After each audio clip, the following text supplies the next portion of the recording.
قیامت کب آئے گی؟ اس کے جواب میں رسول کریم صلی اللہ تعالیٰ علیہ وسلم نے مخفی انداز میں ارشاد فرمایا، جتنا پوچھنے والے کو معلوم ہے اتنا ہی پوچھے جانے والے کو بھی۔ ہاں یہ اور بات ہے کہ میں اس کی علامتیں تمہیں بتا دیتا ہوں۔ پھر فرمایا، جب تم دیکھو گے کہ عورت اپنا سردار جننے لگ جائے، مطلب یہ ہے کہ ماں باپ پر لو بچے حکومت کرنے لگ جائیں، اور ننگے پیر چلنے والے نیچ ذات کے لوگ بڑی بڑی بلڈنگوں میں فخر کرنے لگ جائیں، بڑی بڑی عمارتوں پر فخر کرنے لگ جائیں، حکومتیں اور کرسیاں ان کے ہاتھوں میں آ جائیں، اور پھر جب تم دیکھو کہ گانے باجے کی کثرت ہو جائے، یہ دوسری احادیث کا مفہوم بھی اس میں آپ کے ساتھ رکھ رہا ہوں، زنا عام ہو جائے، تب تم انتظار کرو کہ قیامت بہت قریب آ چکی۔ میرے عزیزو، حضرت عمر فاروق رضی اللہ تعالیٰ عنہ فرماتے، ہم سب سن رہے تھے اور وہ اجنبی آیا اور سوالات کیا اور چلا گیا۔ حضرت عمر کہتے ہیں میں فوراً مجلس سے اٹھ کر باہر گیا کہ اس کو پکڑ کر کے پوچھوں کہ اتنے اہم سوالات کہاں سے لایا تھا، لیکن رسول پاک صلی اللہ علیہ وسلم نے مجھے بلایا، ادھر آؤ عمر۔ وہ کوئی مسافر نہیں تھا، وہ جبرائیل امین تھے جو تمہارا دین سکھانے آئے۔ اتاکم جبرائیل یعلمکم دینکم، وہ تمہارا دین سکھانے تمہیں آئے تھے۔ بہرحال یہ حدیث جبرائیل اس کو کہتے ہیں۔ اس میں جو لفظ آیا ہے کہ تم اللہ کی عبادت ایسے کرو جیسے تم اسے دیکھ رہے ہو، یہ ہماری پوری زندگی کا حصہ ہونا چاہیے، پوری زندگی کا حصہ۔ اسی لیے میرے آقا صلی اللہ تعالیٰ علیہ وسلم سے سوال کیا گیا تھا، صحابہ نے پوچھا دنیا کی طاقتور چیزوں میں بڑی طاقت والی چیز کون سی ہے؟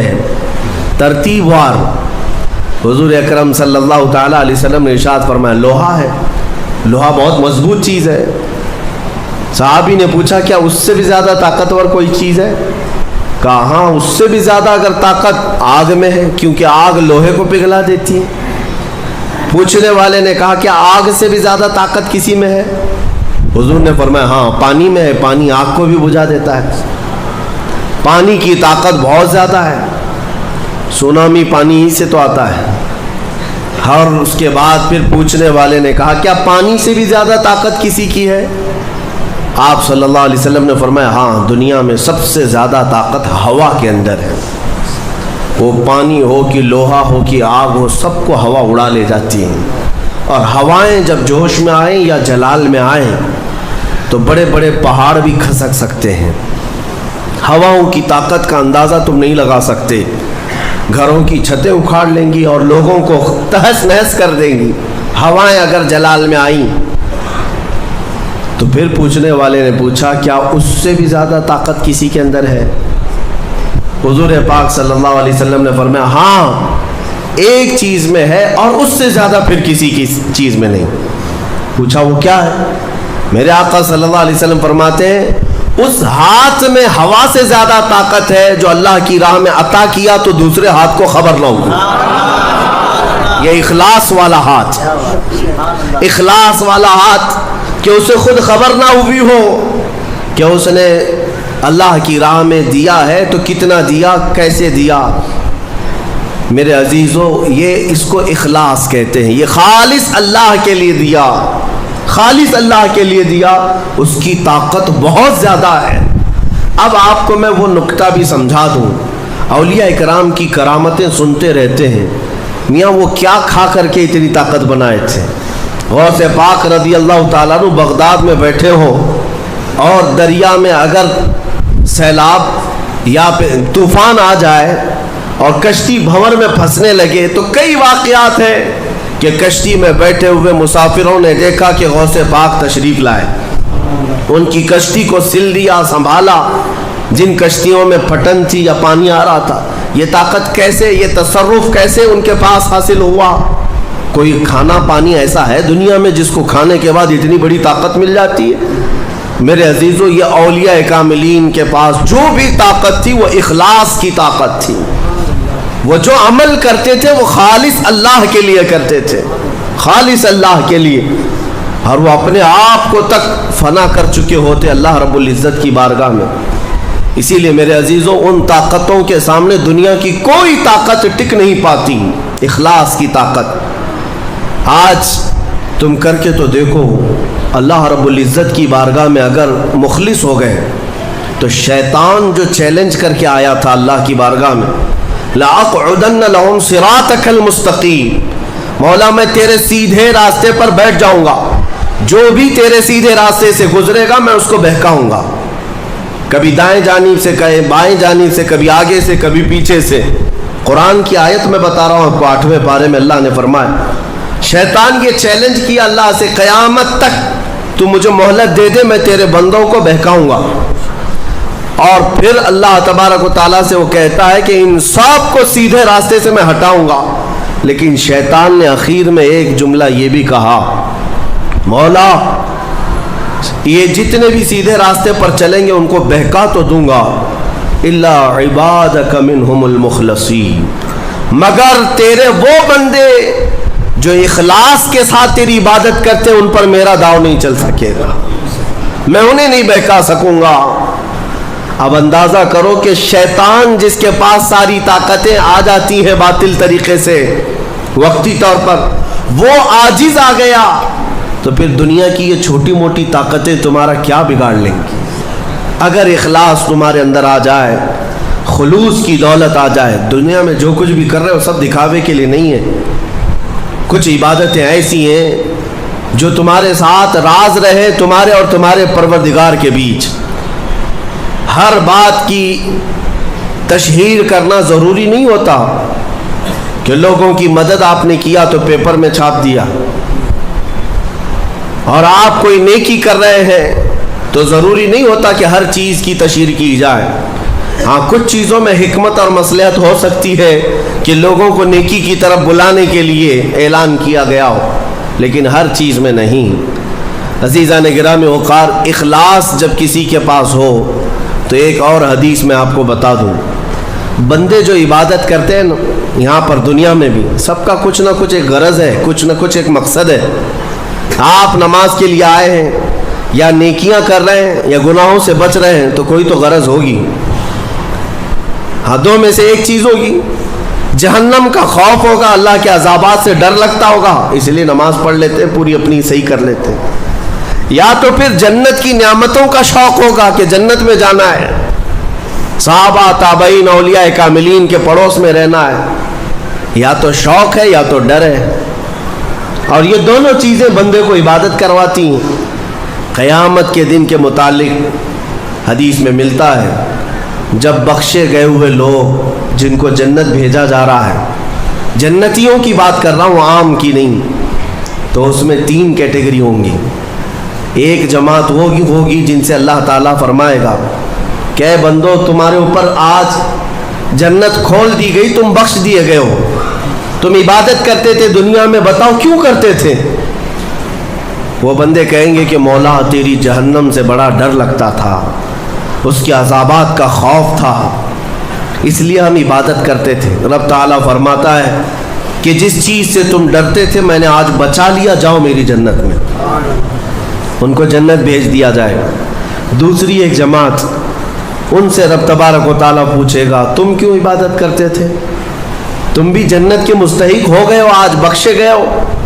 وہ لوگ کہیں گے کہ مولا ہمیں تیری جنت کی نعمتیں سننے کے بعد اس قدر شوق تھا کہ ہم وہ نعمتیں حاصل کرنے کے لیے دن رات عبادت کیے, ذکر کیے, تسبیح پڑھے, اور آج کامیاب ہوئے. رب تعالیٰ فرماتا ہے میری جنت کی خواہش کرنا بھی نیکی ہے, جاؤ میں تمہیں جنت دیتا ہوں. وہ بھی جنت میں چلے گئے. تیسری جماعت تھی, ان سے پوچھا جائے گا تم کیوں عبادت کرتے تھے, تم بھی آج جنت کے مستحق ہو گئے. وہ کہیں گے کہ مولا ہمیں تیرے جہنم کے عذابات کی بھی پرواہ نہیں, اور نہ ہی تیری جنت کی نعمتوں کی خواہش, بلکہ ہم تو صرف اور صرف تیری رضا کے لیے کرتے تھے, تو راضی ہو جا, ہم جنت و دوزخ کے لیے نہیں. تو رب تبارک و تعالیٰ فرماتا ہے کہ یہ میرے مخلص بندے ہیں, خالص پیور اللہ کے لیے کرتے تھے. رب تعالیٰ فرماتا ہے جاؤ میں تم سے راضی ہو گیا, تم بھی جنت میں. جنت میں جانے کا حکم دے دیا جائے لیکن فرمایا گیا وہ جماعت رک جائے گی، وہ کہیں گے نہیں ہم جنت میں نہیں جائیں گے۔ ایسا بھی کوئی ہے؟ وہ کہیں گے کہ مولا اگر ہم جنت میں جائیں گے تو اندر جو جنتی ہیں وہ ہمیں تانا ماریں گے، تم بھی جنت کے لیے کرتے تھے اور بولے کچھ اور ہو، بدلہ تو تم نے بھی لے لیا عبادتوں کا، ہمیں اپنی عبادتوں کا بدلہ نہیں چاہیے۔ رب تبارک و تعالیٰ فرماتا ہے میری رضا یہی ہے کہ تم جنت میں چلے جاؤ، میں تم سے راضی ہو گیا۔ وہ پھر رکے رہیں گے کہ مولا ہم نے جنت کے لیے نہیں تیری رضا کے لیے کیا ہے۔ پھر حکم ہوگا فرشتوں کو کہ ان کے ہاتھوں اور پیروں میں بیڑیاں باندھو اور کھینچ کے جنت میں لے جاؤ۔ وہ ایک جماعت ایسی ہے۔ یہ کون لوگ ہیں؟ جو مخلصین ہیں، خالصتاً اللہ کے لیے عبادت کرتے تھے۔ عزیزان گرامی وقار، جو اللہ رب العزت کے لیے کرنے والے لوگ ہیں، اللہ تعالیٰ ان کو ہمیشہ ذلت اور رسوائی سے محفوظ رکھتا ہے۔ اخلاص۔ بنی اسرائیل میں ایک خاتون تھی اور اس کا بڑا گھرانہ تھا۔ اس کا باپ جو تھا وہ بڑا کنجوس اور بخیل آدمی، بڑے پیسے والا۔ ایک دن ایسا ہوا کہ یہ جو لڑکی تھی، جوان لڑکی، اس نے باہر ایک فقیر کو دیکھا جو بڑا مجبور تھا، ضرورت مند تھا۔ اس کو اٹھا کر کے اچھی خاصی دولت اپنے باپ کی دے دی، اور باپ کو پتہ چلا تو اتنا غصے میں آیا کہ میں ایک پھوٹی کوڑی نہیں دیتا اور تو اتنی بڑی دولت اٹھا کر دے دی، اور غصے میں اپنی بیٹی کا ہاتھ کاٹ دیا۔ اس کا ہاتھ کٹ گیا، غصے میں تھا، باپ بخیل تھا، ہاتھ کاٹ دیا۔ بہرحال کٹے ہوئے ہاتھ کے ساتھ وہ رہنے لگی تھی، اللہ رب العزت کی رضا چاہنے والی۔ کئی دن تک اسی طرح گزر گئے۔ اب باپ بڑے پیسے والا تھا اس زمانے میں، وہ ہاتھ چھپا کر کے رہی۔ پھر اس کا رشتہ آیا ایک بہت بڑے خاندان سے، اور بڑے خاندان کا جو شہزادہ تھا اس نے پسند کر لیا۔ شادی کی ڈیٹ قریب آئی، ان لوگوں نے ہاتھ نہیں دیکھا، بس چہرہ اور باقی ساری چیزیں دیکھی، اور انہوں نے بھی چھپا رکھا کہ ہاتھ نہیں ہے۔ کٹے ہوئے ہاتھ کے ساتھ کون شادی کرے گا؟ بہرحال شادی ہو گئی۔ شادی ہونے کے بعد وہ گھر رخصت ہو گئی، اپنے نئے دولہے کے ساتھ وہ اپنے گھر پر بیٹھی ہے، دسترخوان پر۔ وہ بائیں ہاتھ سے کھایا کرتی تھی، ایک ہاتھ تو کٹا ہوا تھا، چھپا کر کے رکھتی تھی۔ دسترخوان پر جب بیٹھی، اس کا نیا دولہا ہے، اس کے گھر والے، کھانے کے وقت اب ہاتھ نکالنے کی باری آ گئی۔ وہ بائیں ہاتھ سے کھا رہی تھی تو اس کے شوہر نے کہا کہ کیا سیدھے ہاتھ سے نہیں کھا سکتی؟ سیدھے ہاتھ سے کیوں نہیں کھا سکتی؟ اب اس کے رشتے کے ٹوٹنے کا وقت آ گیا تھا۔ اگر پتہ چلے تو دھوکہ کیا ہے، کٹے ہوئے ہاتھ کے ساتھ ہمارے ساتھ نکاح ہوا ہے۔ اس کے آنکھوں میں آنسو آئے، وہ ہاتھ اپنے کپڑے کے اندر ہی چھپائی رہی۔ اچانک اسے غیب سے ایک آواز آئی، اے میری بندی ہاتھ نکال۔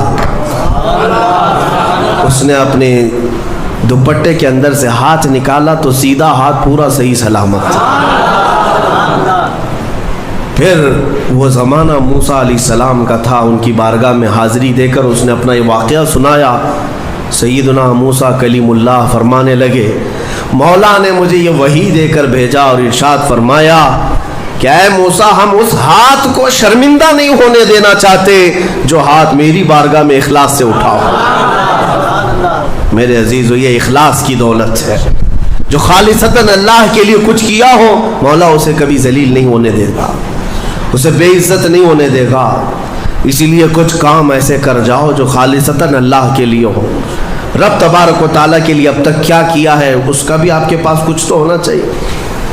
اگر اپنی زندگی میں آپ احتساب کریں، اپنا ہی محاسبہ کریں کہ میں جوانی سے لے کر اب تک جتنے کام کیا ہوں، کوئی کام ایسا ہے جو خالص اللہ کے لیے کیا ہو؟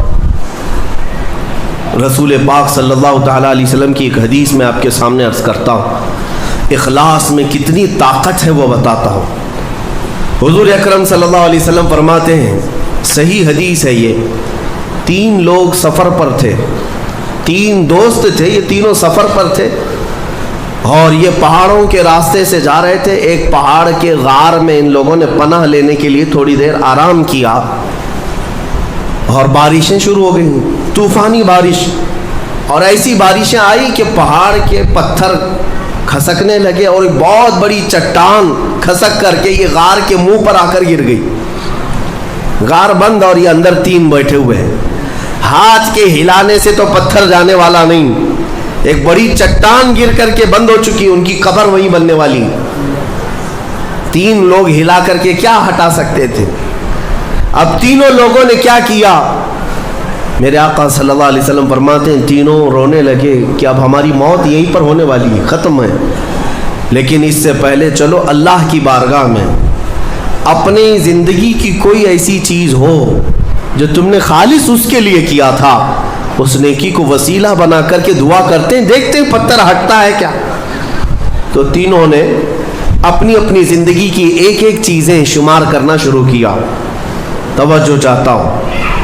پہلے ایک بندہ سجدے میں گرتا ہے اور عرض کرتا ہے مولا تو جانتا ہے میری ایک بوڑھی ماں تھی, ماں کی خدمت وہ بہت کیا کرتا تھا, ماں کی بہت تعظیم کرتا تھا. ایک دن رات کو جب میں گھر پہنچا تو میرے پاس صرف ایک روٹی تھی اور تھوڑا سا دودھ تھا. میرے گھر کے کئی بچے تھے, بچے بھی بھوکے تھے, لیکن میری ماں بوڑھی تھی. تو میں جب بھی گھر رات کو پہنچتا پہلے اپنی ماں کو کھلاتا, اس کے بعد اپنے بچوں کو کھانا دیتا. اس دن ایسا ہوا کہ میرے پاس صرف ایک روٹی اور تھوڑا سا دودھ تھا. ماں بھی بھوکی تھی اور بچے بھی. بچے آ کر لپٹ گئے, کہنے لگے کہ ہمارے لیے کھانا, بھوک کی شدت ہے. میں نے بچوں کو تھوڑی دیر کے لیے بٹھایا گھر کے باہر اور اس روٹی کو چور کر دودھ میں اپنی بوڑھی ماں کو کھلایا. میری بوڑھی ماں جو بھوکی تھی وہ پوری روٹی کھا گئی اور پورا شکم سیر ہو کر وہ دعا کرتے ہوئے سو گئی. اس رات کو میں بھی بھوکا رہا, میرے بچے بھی بھوکے رہے. ہمارے گھر میں اس کے علاوہ کوئی کھانا نہیں تھا. اے رب ذوالجلال, میں نے اپنی ماں کے ساتھ یہ جو حسن سلوک کیا خالص تجھے راضی کرنے کے لیے, خالص تجھے راضی کرنے کے لیے. مولا اگر یہ میری نیکی تجھے پسند ہے تو یہ چٹان کو ہٹا دے. وہ دعا کر رہا تھا, چٹان تھوڑی کھسک گئی, اپنے آپ کھسک گئی, لیکن اتنی نہیں کہ وہ نکل سکیں. دوسرا جو ساتھی تھا وہ سجدے میں گرا اور وہ دعا کرنے لگا. یہ پوری حدیث پاک موجود ہے جس کو میرے آقا نے بیان کیا. میرے عزیز و زندگی میں کوئی ایسی چیز ہو جو اللہ کے لیے کیا ہو, پھر دیکھنا زندگی کی مصیبتیں آئیں, اسی نیکی کو تم اللہ کی بارگاہ میں رکھ سکتے ہو. دوسرا سجدے میں گرتا اور کہتا ہے مولا تو بہتر جانتا ہے میں اپنی چچیری بہن کا عاشق ہو گیا تھا. اس کی چچیری بہن تھی, چاچا کی بیٹی, عاشق ہو گیا اور ہم دونوں میں معاشقہ چلنے لگا, ایک دوسرے سے محبت کرنے لگے. ایک دن ایسا آیا کہ ہمارے گھر والے اور اس کے گھر والے سب باہر چلے گئے, ہم دونوں تنہا رہ گئے اور ہم دونوں ایک کمرے کے اندر آئے. ہم دونوں نے گناہ کرنے کا ارادہ کر لیا. شادی تو نہیں ہوئی تھی, نکاح بھی نہیں ہوا تھا, دونوں کھڑے ہوئے, گناہ کرنے کا ارادہ ہی تھا کہ ہم دونوں کو اچانک خیال آیا میرا رب دیکھ رہا ہے. ہم کپڑے اتارے اس کے سامنے جو ہمارے دلوں کے حالات بھی جانتا ہے. تو وہ میری چچیری بہن وہ بھی رونے لگی, میں بھی رونے لگا اور ہم ایک دوسرے کو ہاتھ نہیں لگائے. مولا اس زنا سے اور اس بدکاری سے اگر میں بچا تھا تو میرے رشتہ داروں سے ڈر کر نہیں, خالص تیری رضا کی کہ مولا کریم کے اس سلطنت کو میں اپنے گناہوں سے پامال نہیں کروں گا.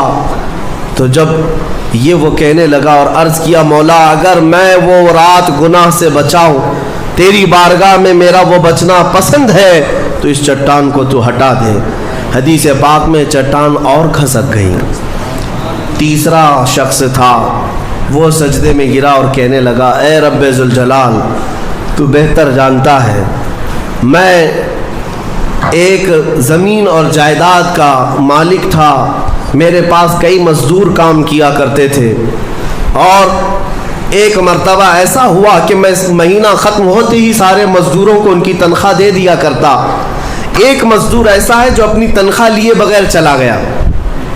ایک مزدور تنخواہ لیے بغیر چلا گیا اور اس کی تنخواہ میں نے سنبھال کر رکھی اور اس سے ایک بکری خرید لیا. میاں لوگ تو کسی کی سیلری ہو دبا کر کے کھا جائیں گے, اور یہ حدیث پاک میں جس کے لیے کہا جا رہا ہے وہ بندہ کہتا ہے میں اس کی پوری تنخواہ سے ایک بکری خرید لیا, بکری کو پالنے لگا. وہ مزدور آیا نہیں, وہ مزدور چلا گیا, مہینوں چلا گیا. بکری کو میں پالتا رہا, بکری نے بچے دی, بچوں کے بچے ہوئے, بچوں کے بچے ہوئے. اے رب ذوالجلال تو نے اتنی برکت دی کہ اس ایک بکری سے ایک پورا میدان کئی ہزار بکریاں بھر گئی. کئی ہزار بکریاں کئی سالوں کے اندر. وہ ان بکریوں میں نہ کسی کو بیچتا تھا نہ کسی کو ذبح کرتا تھا, سب بکریاں رکھا. کئی سالوں کے بعد اچانک وہ مزدور واپس آیا اور اس نے آ کر مجھ سے کہا کہ مالک میں آپ کے ہاں خدمت کرتا تھا, آپ کو یاد ہے کچھ سالوں پہلے میں نے اپنی تنخواہ چھوڑ دی تھی, ایک مہینے کی تنخواہ نہیں لیا تھا. تو میں نے اس سے کہا کہ ہاں مجھے اچھی طرح سے یاد ہے, اور اس کا ہاتھ پکڑ کر کے ان بکریوں کے ریوڑ کے پاس لے گیا اور کہا یہ تیری تنخواہ ہے, یہ پوری تیری تنخواہ ہے. اس نے کہا میرے ساتھ کیا مذاق کر رہے ہو مالک, میری تنخواہ اتنی ہے کہ اس زمانے میں ایک بکری بھی نہیں آ سکتی. اس نے کہا ہاں بالکل تو صحیح کہہ رہا ہے, لیکن اس زمانے میں ایک بکری خرید لی میں نے, اور اسی بکری سے اللہ نے اتنی برکت دی, اس میں میرا ایک بھی حصہ نہیں. تیری ان بکریوں کا دودھ تک میں نے نہیں پیا, صرف اور صرف تیرے انتظار میں, اور یہ ساری بکریاں تو لے جا. اور وہ مزدور خوشی خوشی اپنے پورے ریوڑ کو, آج کے زمانے کے وہ کئی لاکھوں کی بکریاں ہوں گی, وہ مزدور لے گیا. اب یہ بندہ کہتا ہے اے رب ذوالجلال میں نے یہ امانت اگر سنبھالی تھی تو خالص تیری رضا کے لیے, مولا صرف تجھے راضی کرنے کے لیے, ورنہ پیسے کھا جاتا تو کون کیا کر لیتا, وہ مزدور کون سا وصول کر لیتا. کہتا نہیں مجھے یاد نہیں, اب میں پہچانتا بھی نہیں. مولا میں نے تیری رضا کے لیے کام کیا, اگر تجھے یہ پسند ہے تو یہ چٹان ہٹا دے. حدیث پاک میں ہے اس نے جیسی یہ دعا کیا پوری چٹان ہٹ گئی, پوری چٹان کھسک کر ختم ہو گئی, ان کا راستہ صاف ہوا. پتہ یہ چلا حدیث پاک کا یہ مفہوم ہے. میرے عزیزوں میں اب آپ کے سامنے عرض کرتا ہوں, ایسی بڑی بڑی چٹانیں آج بھی ہم پر گر رہی ہیں, مصیبتوں کی چٹانیں, ظلم کی چٹانیں, لوگوں کے تان و تشنی اور لوگوں کی گالی گلوچ کی چٹانیں. ان چٹانوں کو کھسکانے کے لیے تمہارے پاس اخلاص والی کوئی نیکی موجود ہے.